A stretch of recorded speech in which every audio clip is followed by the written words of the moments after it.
अध्यक्ष महोदय, मैं आज ऐसे विषय पर बोलने जा रहा हूँ जो देश के सामने एक बहुत बड़ी समस्या बनी हुई है। आजकल कृषि पर बहस चल रही है। मैं इस बहस को बहुत ध्यान से सुन रहा हूँ।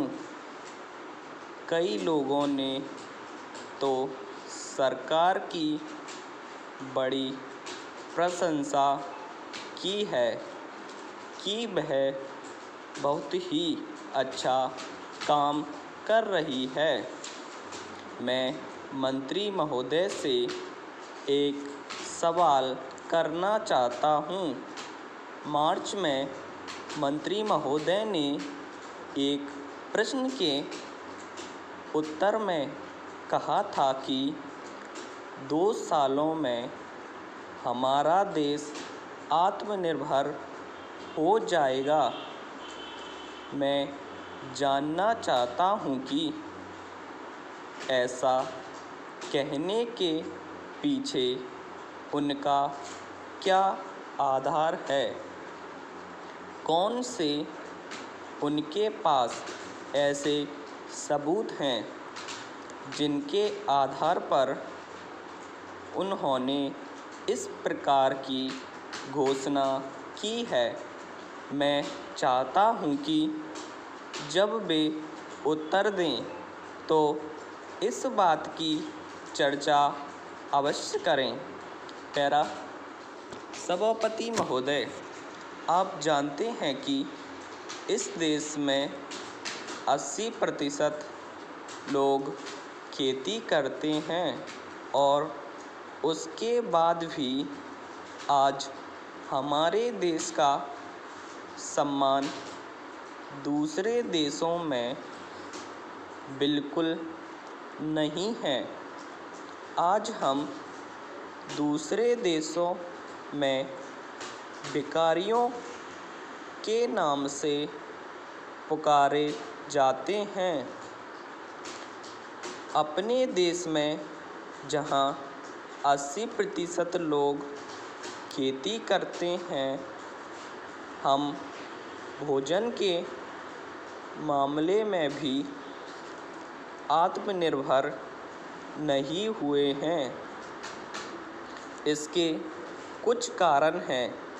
जिस समय देश स्वतंत्र हुआ उसी समय से इस सरकार ने कुछ गलतियां की हैं, जिसका परिणाम यह हुआ है कि आज 30 साल के बाद भी हम आत्मनिर्भर नहीं हो सके हैं।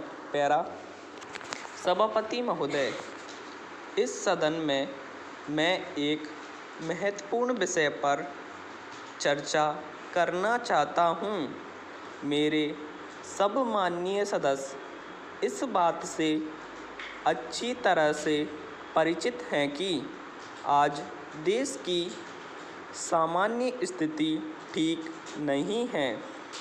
देश में बेकारी दिन प्रतिदिन बढ़ती जा रही है और इसको रोकने के लिए सरकार की ओर से कोई ठोस कदम अभी तक नहीं उठाए गए हैं।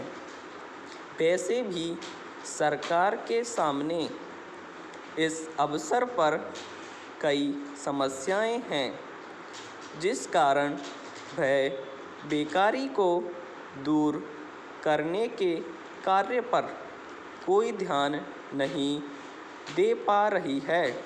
यदि इस भयंकर समस्या की ओर सरकार ने उचित समय पर ध्यान नहीं दिया और बेरोजगारी को दूर करने के लिए कोई निश्चित कदम नहीं उठाए तो देश का बेरोजगार वर्ग क्रांति के रास्ते पर बढ़ सकता है।